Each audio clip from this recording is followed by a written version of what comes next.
Hello friends, இந்த வீடியோவில் பன்னீர் butter மசாலாவை கொஞ்சம் ஸ்பைஸியாக எப்படி பண்ணணுங்கிறத பார்க்கலாம்.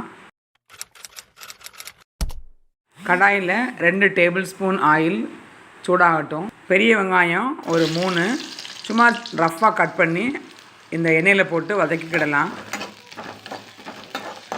வெங்காயம் கொஞ்சம் நல்லா வதங்கின உடனே ஒரு 7-8 பீஸு பூண்டும் இஞ்சியும் போட்டு அதையும் நல்லா வதக்கிக்கிடலாம். இஞ்சி பூண்டு வதங்கின உடனே ஒரு 3 காஞ்ச மிளகாய் அதையும் போட்டு நல்லா வதக்கிக்கிடலாம். காஞ்ச மிளகாய் நல்லா வதங்கின உடனே இப்போ 2 ஏலக்காய், 2 பட்டை, 2 பீஸ் கிராம்பு எல்லாத்தையும் போட்டு இதையும் நல்லா வதக்கிக்கிடலாம்.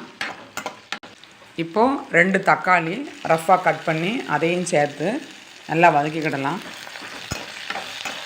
தக்காளி நல்லா குழைய ஆரம்பித்ததுக்கப்புறமா ஒரு அரை டீஸ்பூன் காஷ்மீரி சில்லி ஃப்ளேக்ஸ், இது கொஞ்சம் கலருக்காக சேர்த்துக்கலாம்.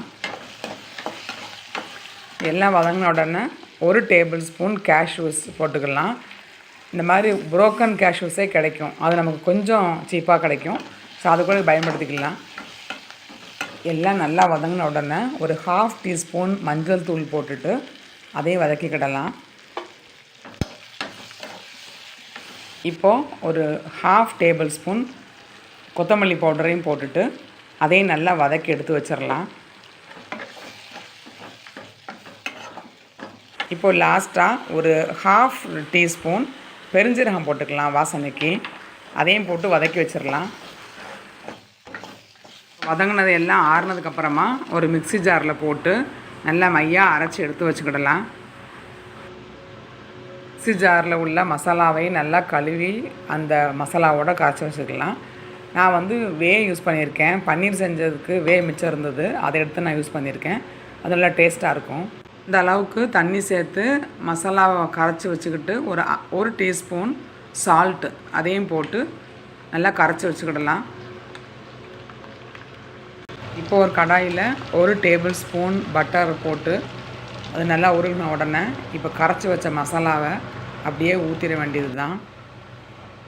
இப்போது நல்லா கிண்டி விட்டுட்டு ஒரு 5 மினிட்ஸ் கொதிக்கட்டும். மூடி வச்சு கொதிக்க வச்சிடலாம். இந்த மாதிரி நல்லா கொதி வந்த உடனே ஒரு அரை டீஸ்பூன் சர்க்கரை அதையும் போட்டுட்டு நல்லா கலக்கி விட்டுறலாம். சிம்பிளாக ஹெல்த்தியாக வீட்டிலே பன்னீர் செஞ்சிடலாம். லிங்க் டிஸ்கிரிப்ஷன் பாக்ஸில் கொடுத்துருக்கேன். ஹை ஃப்ளேமில் இருக்கும்போதே எல்லா பன்னீர் பீசஸையும் அது உள்ளே போட்டுட்டு அதுக்கப்புறமா சிம்மரில் ஒரு 5 மினிட்ஸ் வச்சிடலாம்.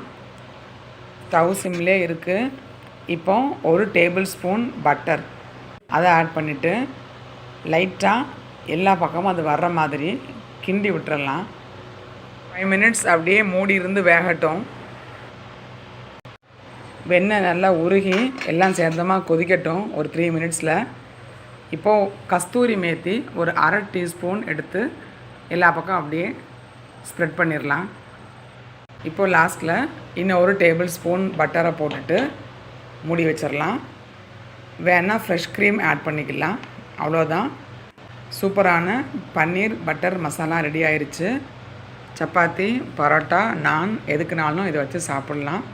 கண்டிப்பாக ட்ரை பண்ணுங்கள். தேங்க்ஸ் ஃபார் வாட்சிங்.